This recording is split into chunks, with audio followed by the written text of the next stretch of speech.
tonight. President Buhari demands extensive probe of the incident that led to the lynching of Deborah Samuel, a second-year student of Shehu Shagari College of Education in Sokoto. President Buhari holds valedictory meeting with outgoing ministers, wishes them well in their future endeavor. Minister of Labour and Productivity, Dr. Christian Gige, withdraws from the presidential race, says decision is to enable him to concentrate on his job. And on business news tonight, 21 Nigerian companies listed among the fast-growing firms in Africa in a ranking by British newspaper Financial Times. On sports news tonight, Chelsea and Liverpool set to face off in the 141st edition of the English FA Cup final at Wembley on Saturday.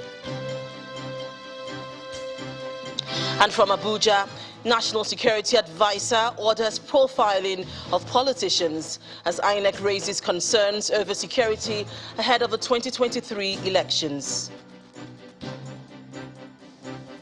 And in international news from London, the UK says that a Russian battalion lost almost all of its armoured vehicles as it tried to cross a river in eastern Ukraine.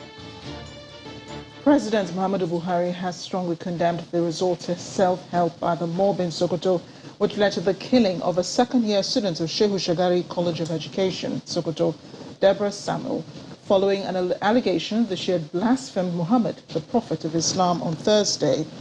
The president said the news of the killing of the young lady by fellow students was a matter of concern and demanded an impartial, extensive probe into all that happened before and during the incident. The president noted that Muslims all over the world demand respect for holy prophets, including Jesus Christ and Muhammad, but where transgressions occur, the law must not allow anyone to take matters into their own hands. According to the president, no person has the right to take the law in his or her own hands in the country. Violence has and never will solve any problem. President Buhari also directed the Ministries of Information and Culture, Police Affairs and that of Communications and Digital Economy to work with GSM providers and tech companies to help contain the spread of false and inflammatory information through social media. The president extended the nation's condolences to the family of the deceased student and wished all those injured a quick recovery. He commended the immediate response to the incident by the government and urged religious and community leaders to call citizens' attention to the need to exercise the right to freedom of speech responsibly. And the Vice President, Professor Yemi Osinbajo, has joined voices of those condemning the brutal killing of Deborah Samuel, the student of the College of Education in Sokoto, who was murdered by a mob for allegedly making blasphemy of the Prophet Muhammad. At the presidential wing of the Nnamdi Azikiwe International Airport, the Vice President commended the Sultan of Sokoto, the state governor, and other leaders in the state for condemning the Dastardly Act, insisting the perpetrators be brought to justice. Well, staying with the death of Deborah Samuel, the youth wing of the Christian Association of Nigeria is asking for justice for her family. The national chairman of the association, Mr. Belusochukwu Onwere, asked the police, the Department of State Services and the Minister of Education to fish out the perpetrators. He says a situation where only 2 persons have been arrested so far in connection with a crime leaves much to be desired.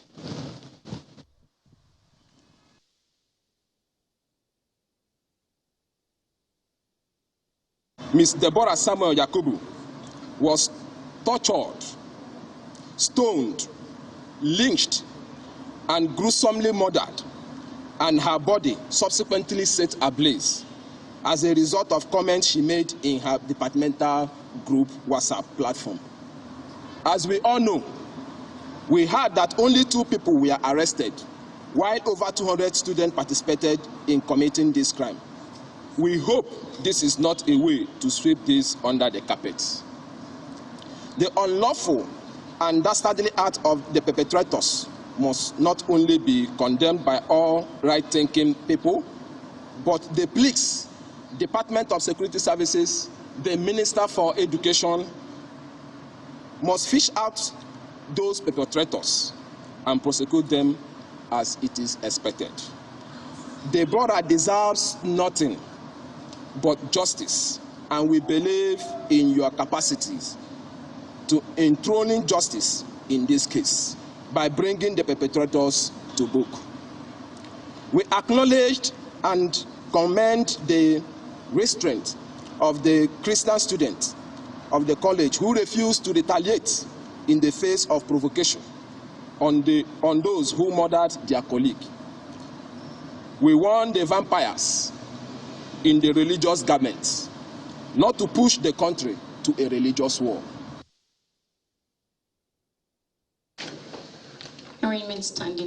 Renowned cleric Pastor Enoch Adeboye says many of the problems facing the country are not religious.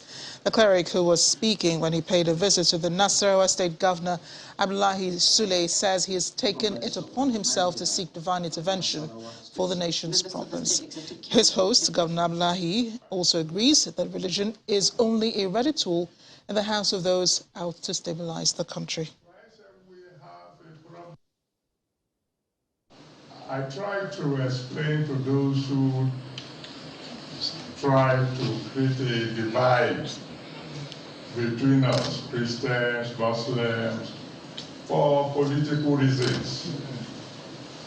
I try to make them understand that when the bandits were shooting at the people in the train that they were laid on the way to Kaduna, they didn't have a special bullet for Christians and another kind of bullet for Muslims. They were shooting. And bullets kill anyone. Bullets will not ask, what is your religion?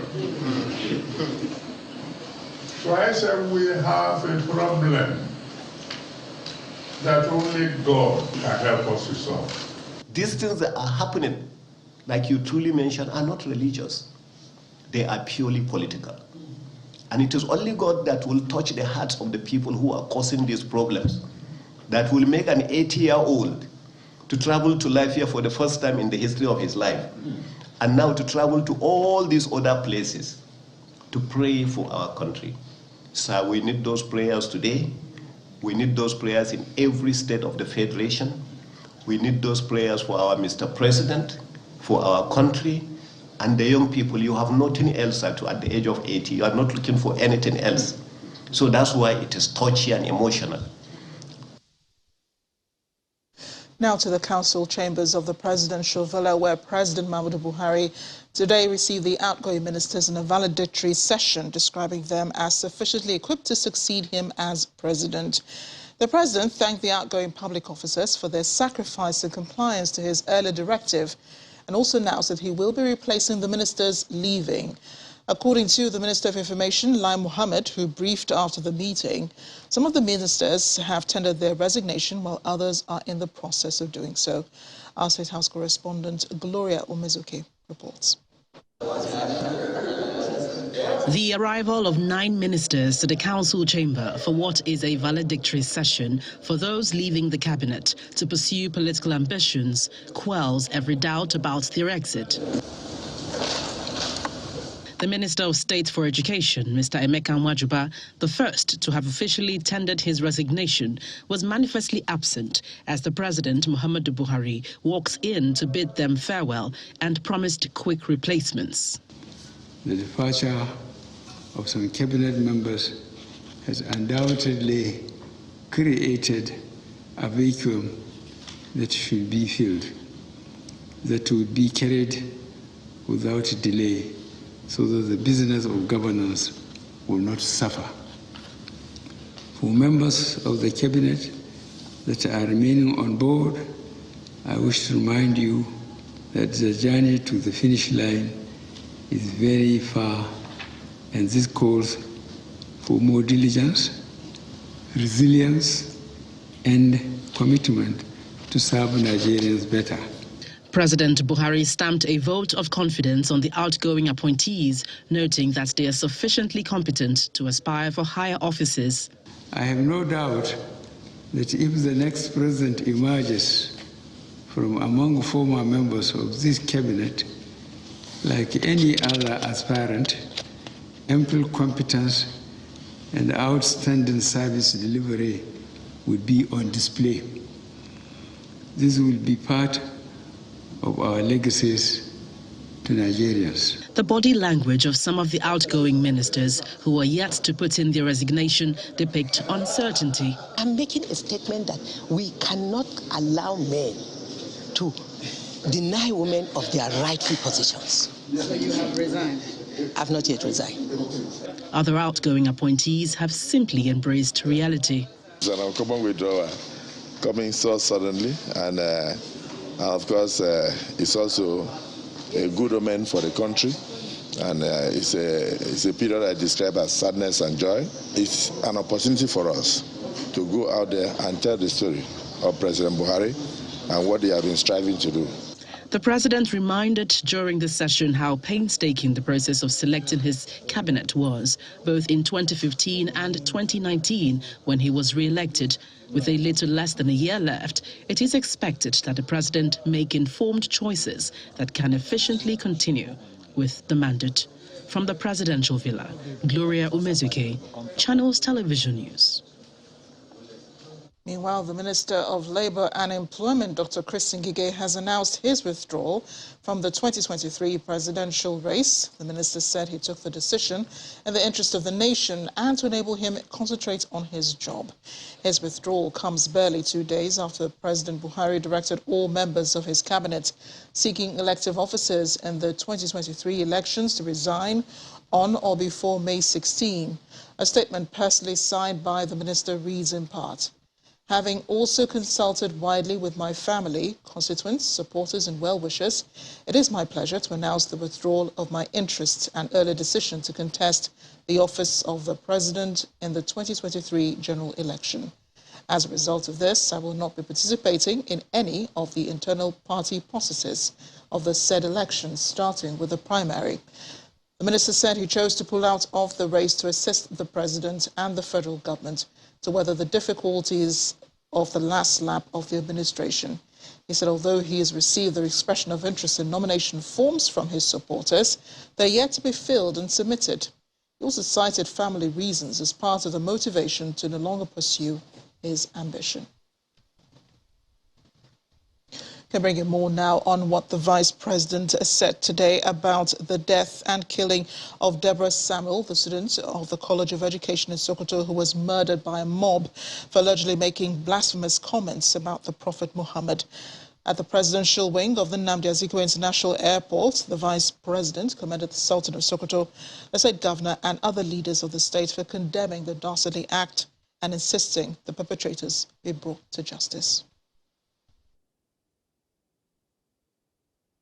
The President has reacted to that statement which was issued earlier, condemning the action, but I must say that it's a deeply distressing thing, very disturbing that such an atrocious killing of a young lady by a mob, who took the law into their own hands. I think it's very unfortunate indeed, but I'm very happy that about the very swift reaction of the Sokoto state government and also the Sultan of Sokoto.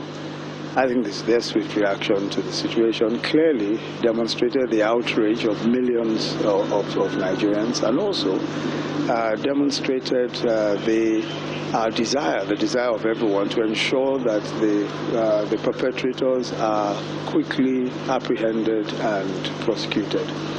As the President said, there's really no excuse for anyone to take the law into their own hands, no matter the provocation. There are set processes for ensuring that we're able to redress whatever wrongs that are done against us. But lastly, I think we must express our condolence to the family of the young lady, Deborah Samuel.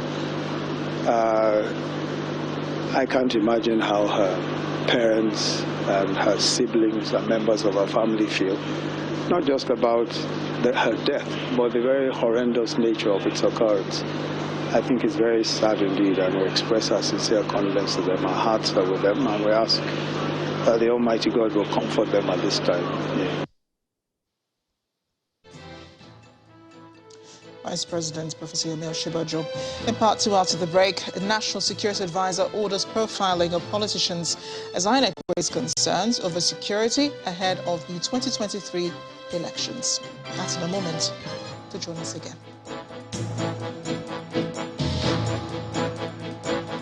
Welcome back. If you just joined us, watching the news at 10 live on Channels Television Lagos. A reminder of our top stories. President Muhammadu Buhari demands extensive probe of the incident that led to the lynching of Deborah Samuel, a second-year student of Shehu Shagari College of Education, Sokoto. President Buhari holds a valedictory meeting with outgoing ministers, wishes them well in their future endeavor. Minister of Labour and Productivity, Dr. Chris Ngige, withdraws from the presidential race, says decision is to enable him to concentrate on his job.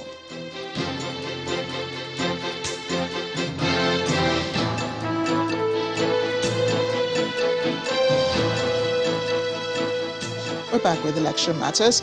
After postponing its deadline twice, the ruling All Progressives Congress has concluded the sale and receipt of its nomination and expression of interest forms.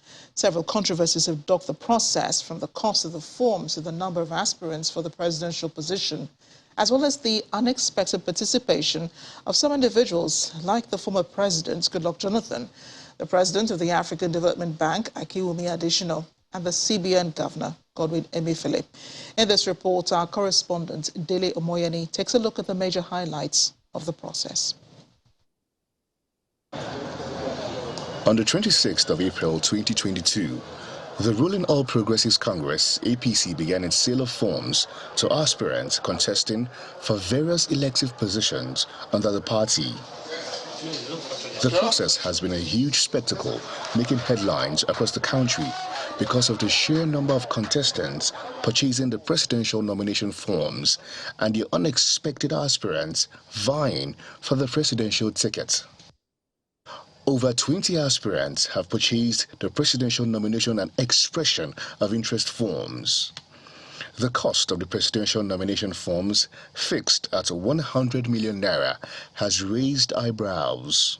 100 million naira for even a president, an incumbent president, it will take him an average of 8 years, which means it is practically impossible for any credible Nigerian to be able to mop up such a very massive amount of money.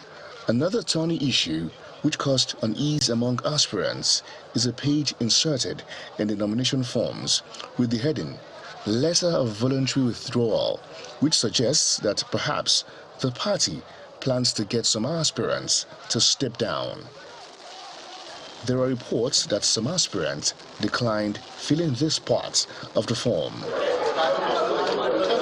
But nothing quite stirred the hornet's nest like the unexpected purchase of the presidential nomination and expression of interest forms by a coalition of northern groups for former President Goodluck Jonathan. There was an eruption of debate in the public sphere as regards which party the former president belongs to. The purchase of the forms by the central bank governor was also criticized. What governor of central bank is doing will break down this country. It makes us look like a banana republic. Meanwhile, the president of the Senate, Ahmed Lawan, and the governor of Cross River State, Ben Ayade, were some of the last aspirants to beat the deadline and submit their forms on Friday. Let me use this opportunity to also clear the air that our attention was drawn yesterday to the fact that a form for Senate was procured for the governor. The governor is totally in the race for the presidency.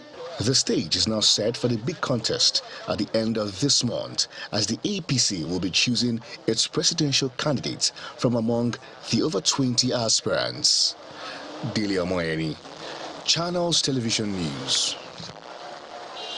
A Sunday spotlight now on the People's Democratic Party, where there's been weeks of intense consultation and spirited push and pull on zoning, consensus and search for equity by presidential aspirants. It's now an open field for everyone as speculations on zoning arrangements have finally been laid to rest.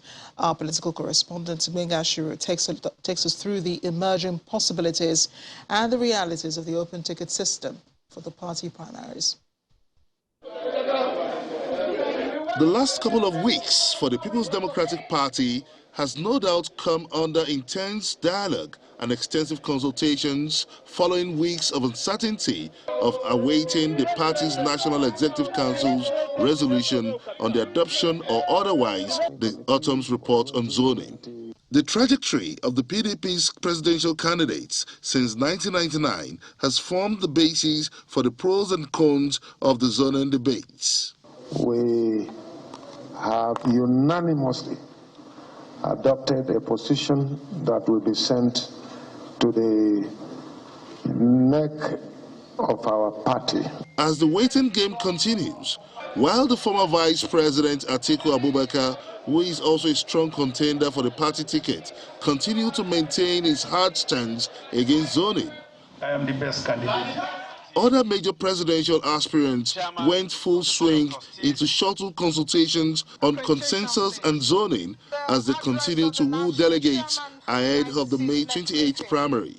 We are prophets of concession on consensus. It's no longer an issue of zoning. I'm now contesting because I'm qualified for the position. I believe in consensus, yes, based on the equity, justice, and fairness. As the party's preparations for primaries gets into crunch time, with consultations getting into a fevered pitch, with barely 2 weeks to go, the party's NEC finally adopted the autumn's report, throwing open the party's presidential tickets. NEC aligned itself with the recommendation of the PDP National Zoning Committee that the presidential election should now be left open. With the party tickets being flung open, the stage seems set for a fierce rivalry of all presidential contenders amidst the huge cost of campaigns and, most expediently, the task of creating a strong reconciliation machinery to unite the winning and losing factions ahead of the 2023 presidential race. Benga Ashuru, reporting for Channels Television News. Let's go to Linda now in Abuja. Hi, Linda. I guess we're in the political zone tonight. Hello, Amarachi. Yes, we still are in politics, but now to election matters. The National Security Advisor has directed heads of security agencies across the country to commence profiling of politicians who exhibit tendencies that threaten the electoral process. The NSA, who was represented at a consultative meeting of the Interagency Election Security Committee in Abuja, says the federal government is disturbed by the current state of insecurity in the country and intense power play among politicians ahead of the 2023 elections and off-season elections in Ekiti and Osun states. Okay, thank you very much. This is the fifth in a series of consultative meetings organized by the Independent National Electoral Commission. This time, the Commission is meeting with members of the Interagency Election Security Committee in Abuja. The INEC chairman draws the attention of heads of security agencies to the rising security challenges and urges them to maximize the remaining 9 months to the general elections to scale up security in the country. The general security situation in the country and its impact on the electoral process is a source of concern to the Commission. However, we are confident that with 9 months to the 2023 general election, there is enough time to respond to the security challenges and secure the nation for elections to take place nationwide. The timetable for the election has been released. Let us not wait until a few weeks to the election before we realize that time is not on our side and begin to seek for extension of timelines.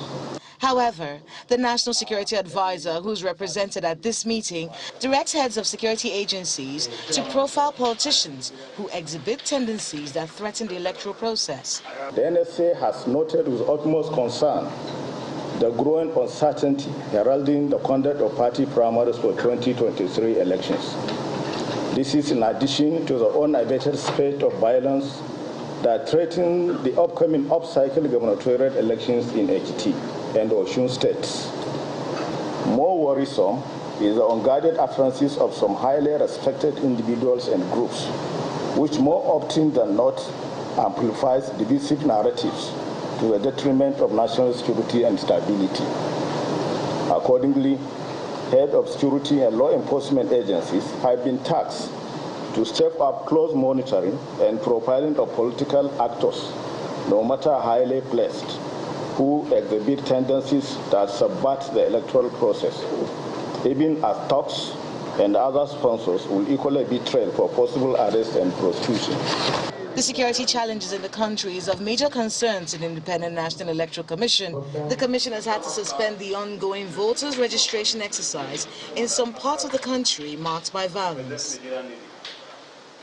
Still ahead on the news at 10, 21 Nigerian companies listed among the fastest growing firms in Africa in a ranking by British daily newspaper Financial Times. That's on Business News. Please stay with us.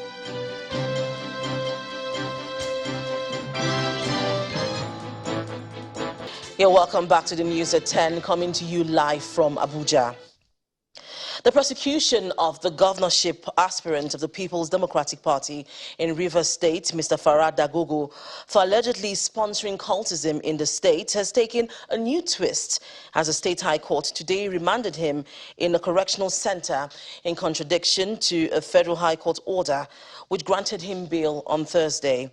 The governorship aspirant was also said to have been hand-lifted into the courtroom from a police vehicle.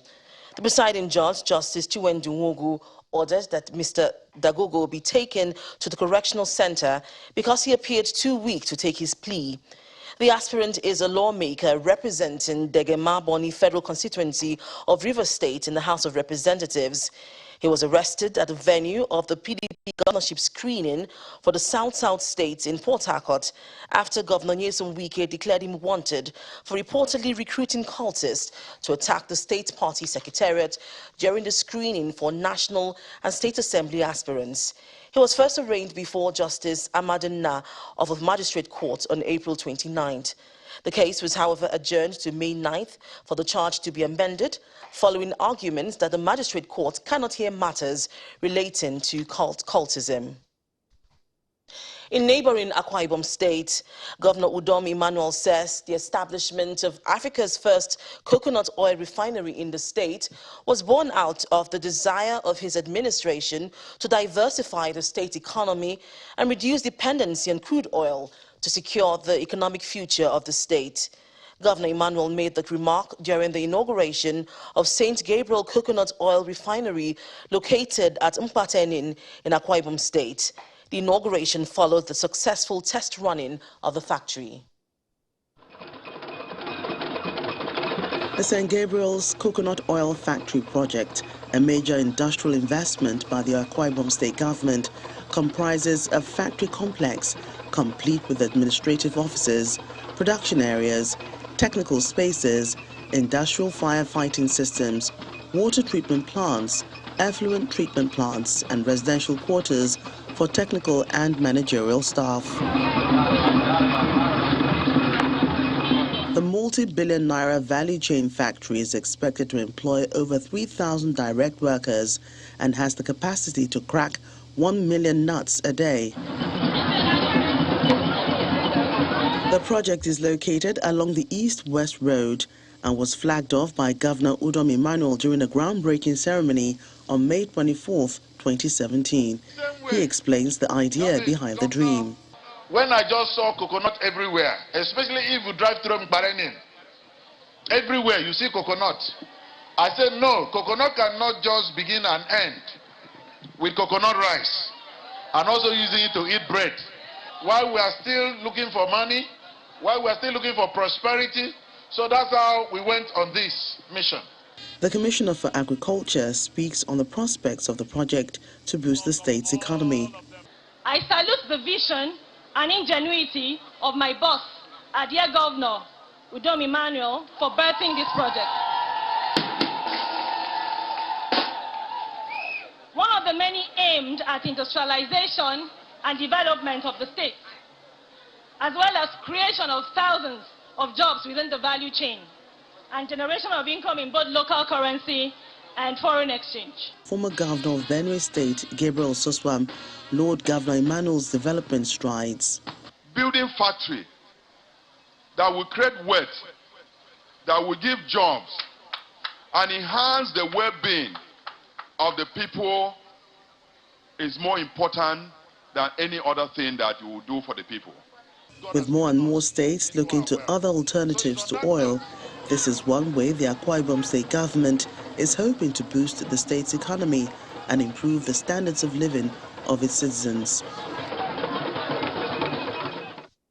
That's all from Abuja. Back to you, Amarachi. Thank you, Linda. Well, here, the Nigerian Insurers Association, the NIA, says it's committed to the prompt payment of verified claims because this is the group's core mandate. At its 50th anniversary and commissioning of its new secretariat in Lagos, a chairman, Ganiyu Musa, emphasized the association will continue to maintain high standards in its operations. Among dignitaries present at the ceremony were the Permanent Secretary of the Ministry of Finance, Aliyu Ahmed, and the Commissioner for Insurance, Mr. Sunday Thomas.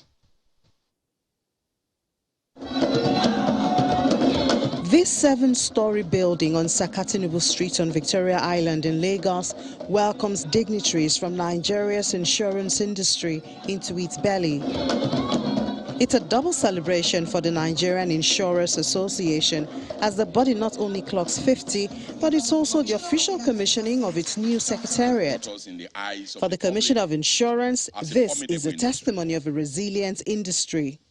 For those in the past who used to think that the insurance industry probably are not fund-wise, are not as big, and are not likely to stamp their presence in an environment, I'm sure from this day they will have a change of mind. The special guest of honor, who is representing the Minister of Finance, brings a goodwill message and asks insurers to pay claims promptly. To entrench the culture of insurance among the insuring public, it's very important that operators, insurance firms, pay insurance claims promptly. This will engender the trust that we talk about. This request resounds with the association. The most important demonstration for you as an insurer is your ability to pay claims. And not just pay claims promptly. That is why we take it very seriously. And it is a fundamental requirement for your continued membership of the NIA. Insurance industry and the benefit of the nation. And then it's time for the formal commissioning of the building.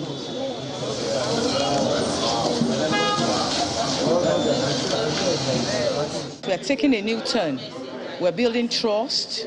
We are here to help the public, to ensure that the insurance industry serve them, meet up with their expectation, and even exceed it if possible. The Nigerian Insurers Association was established in 1971 as an umbrella organization for all insurance companies in the country.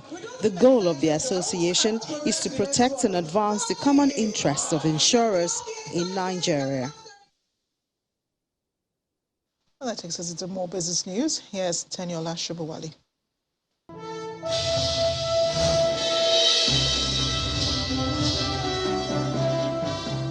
Thanks a lot, Amarachi. Welcome to Business News. 21 Nigerian companies have been listed among the fastest growing firms in Africa in a ranking by British newspaper Financial Times. According to the new findings, 6 out of the 21 successful Nigerian companies are listed on the Nigerian Exchange Limited.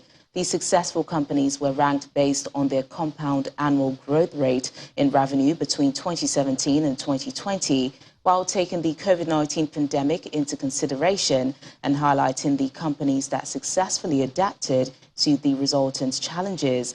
Meanwhile, the FT ranking shows that South Africa tops the list with 24 companies, while Kenya came third with 9 companies.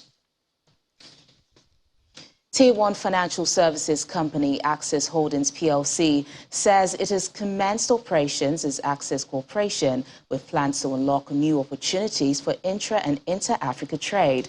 A statement from its Group Chief Executive Officer, Herbert Wigwe, says with its debut, the corporation will have portfolio companies with an ecosystem that will work with customers across their life cycle and deliver value to stakeholders. According to him, the corporation will comprise verticals cutting across banking, payments, consumer lending, insurance brokerage, and asset management. Mr. Wigwe forecasts that Access Corporation will become a leading financial and ecosystem player in the next 5 years, offering services spanning B2B and B2C marketplaces, health, housing, digital mobility content, core banking offerings, and other financial services. He also mentioned that the bank group will continue to operate in Nigeria and through its subsidiaries and business offices in Africa, Europe, and Asia. These businesses, when combined, will position Access Corporation to provide banking services, including intra- and inter-Africa trade, consumer lending, payment services, and insurance services to its customers, thereby improving wealth diversification and preservation. Meanwhile, the financial powerhouse says it's now in the next phase of its evolution from a nascent bank to Nigeria and Africa's largest bank by asset and customer base, and now a financial service ecosystem where the world connects. In March, Access Bank announced the completion of its transformation into a holding company structure following a unanimous approval by shareholders in November 2021. And Nigeria's stock market crowns the second trading week of May with a positive close, gaining 97 billion naira today and more than 1 trillion naira this week. Will Ibong tells us more. Hello and welcome to the Stock Market Report. And yes, the NGX finished the final trading day of the week about 100 billion naira higher as the benchmark index rose 0.34%.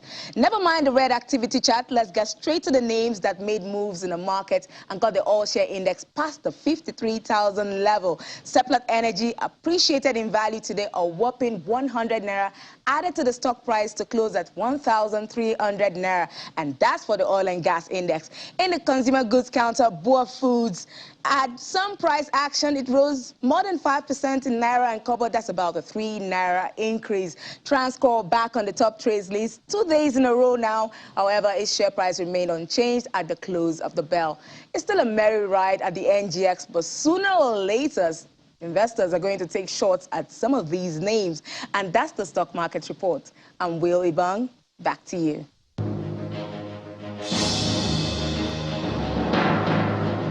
And that's Business News tonight. It's back to Marachi for the rest of the news at 10. Thanks, Teniola. When the news at 10 returns, Russian battalion lost almost all of its armored vehicles as it tried to cross a river in eastern Ukraine. That's according to the UK government. We'll have that on the foreign scene. Stay with us. Welcome back. And the UAE has declared 40 days of mourning following the death of President and ruler of Abu Dhabi, His Highness Sheikh Khalifa bin Zayed Al Nahyan today. Simon Pusey has other international news and around the world in 5. Good evening and welcome to the Channel Studios here in London with your international news around the world in 5. The UK says that a Russian battalion lost almost all of its armoured vehicles in a failed attempt to cross a river near Severodonetsk in eastern Ukraine. Drone footage from the scene released by Ukrainian forces purports to show dozens of burnt-out tanks after Ukrainian forces shelled pontoon bridges across the Siversky Donetsk in Luhansk region. Ukraine says the Russian military suffered heavy losses, losing more than 70 units of Russian military equipment, with more than 1,000 soldiers potentially being killed. This hasn't yet been independently verified. Meanwhile, the trial of a Russian soldier accused of killing a Ukrainian civilian opened on Friday in the first war crimes trial since the war began. 21-year-old Shaishimarin appeared in a small glass cage in a Kiev courtroom for the start of a trial that has drawn international attention amid allegations that Russian forces have committed atrocities against the civilian population. He is accused of shooting a 62-year-old Ukrainian man in the head in a northeastern village in the early days of the war. He could get up to life in prison if found guilty. The European Union has pledged another €500 million in military assistance for Ukraine. The EU's foreign policy chief, Joseph Borrell, said he was also confident a deal could be reached in the coming days over a ban on buying Russian oil. The recipe is clear, more of the same. I mean more support to Ukraine, including military support. I will announce that we at the European Union, we will provide a new tranche of 500 more millions to support military Ukraine. Large crowds gathered earlier at the funeral of the reporter Shireen Abu Akleh, killed in disputed circumstances in the occupied West Bank. In shocking and chaotic scenes, Israeli police clashed with Palestinian mourners.